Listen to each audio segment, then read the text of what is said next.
Ja Pikkukakkosessa on tänään mukana muun muassa Moi taas! Jääkö suakin häiritsee? Mitä niillä nyt on mukana siinä ohjelmassa? Mitä siinä lapussa lukee? Onko joku piirtänyt jotain kuvia siihen?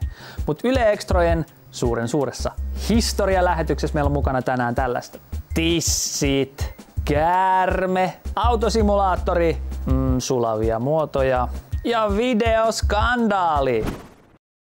Nyt keskittykää kuuntelemaan juontajan puhetta. Siis ihan kun se söisi jotain suklaata tai jotain kurkkupastilleja tai jotain silleen. Tai sit se on vaan perverssi.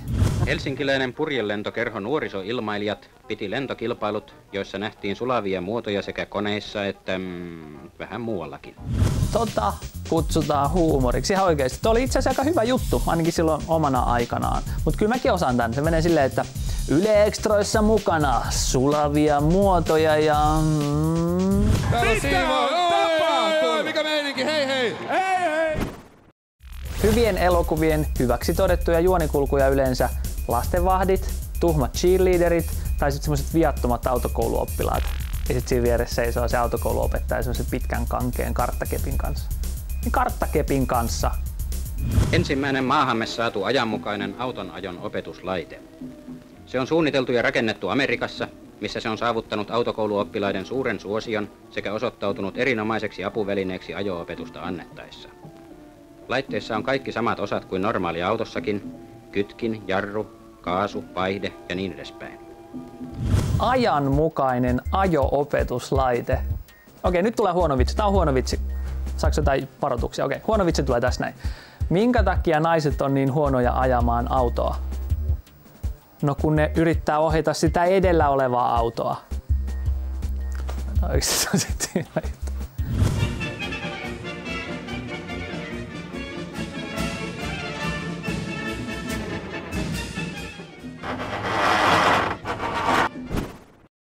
naiset ja käärmeet. Oikeesti mä en tiedä, miksi mä aina mennään tähän suuntaan. Mä oikeesti tiedän, mutta siis naiset ja käärmeet, visuaalisesti ne sopii jotenkin tosi hyvin yhteen. Nainen ja käärme. Siinä on jotain semmoista primitiivistä, jotain niin kuin Aatami ja Eeva ja käärme, threesome, trilogia, jotain tämmöistä. Siinä on jotain. Luulisi, ettei tähän kasaan mielellään astu, mutta boa-käärme on kaikkein helpoimmin sivistettävissä ja esiintyy mielellään sirkuksissa. Se kasvaa 10 metrin pituiseksi, ja ellette välitä käyttää sitä puuhkana, voitte aina hankkia sen nahasta tehdyt kengät.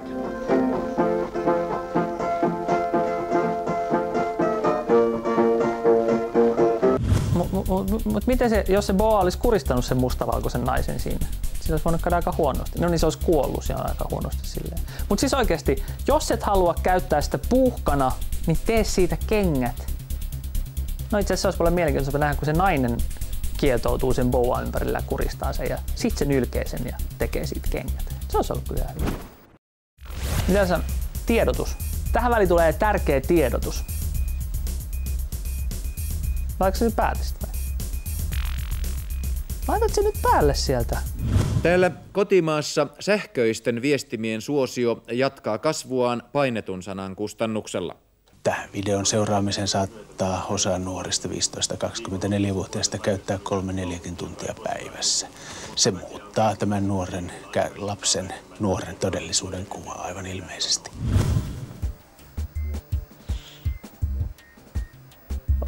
Se on kauheeta. Nyt tissit. Per dimostrare che il nudo non è osceno. Osoittaakseni, että alastomuus ei ole törkeää. Quindi se il nudo non è osceno, non vedo perché al Parlamento non si possa far vedere così. Ja jos kerran alastomuus ei ole törkeää, en voi ymmärtää, miksi eduskunnassakin voisi tehdä näin. Huomenna Cicciolina tulee tuonne eduskuntaan, jos hän siellä paljastaa rintansa. Miten suuri arvovallan menetys se on sitten Suomen eduskunnalle? No ei se ole mikään arvovallan menetys, mutta voidaan kuvitella, että jos suomalaiset naiskansanedustajat paljastaisivat rintansa, niin ne luultavasti eivät ole yhtä hyvän näköisiä. Döner. Mä en tiedä, onko toi juttu pahemmin sanottu noista eduskunnan naisista kuin sit se nykyinen se eläimiin sekaantumisjuttu. Josta tulikin mieleen eräs tarina. Olisiko teillä joku sellainen mukava muistelus näistä majavista, kun vuosien varrella olette niiden elämää tässä järvellä seuranneet?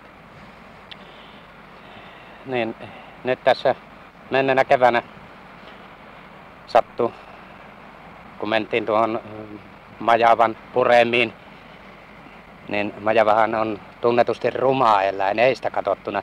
Niin ja jos on ruma edestäpäin, niin ainahan voi kokeilla sieltä toisesta puolesta. Ei edestä, vaan sieltä, en mä sano sitä sanaa, voi kokeilla sieltä ei edestä, vaan siitä toisesta puolelta. No niin, no jäikö teitkin häiritsee, miten tämä tarina päättyy? No okei, tarina jatkuu tässä näin. Mä olin pikkupojan kanssa kalalla ja sillä oli nähtävästi Majavalla kiima-aika. No niin, nyt loppu tällainen oikeesti. Tää on lastenohjelma. Lapset katsoo tätä ohjelmaa. Tää mitään Majavien kiimailua. Oikeesti. Ei mitään semmosia. Lopetetaan. Moi moi. Onko sulla muuten semmoista jotain pehmeät pötkylää, jota mä voisin veivata?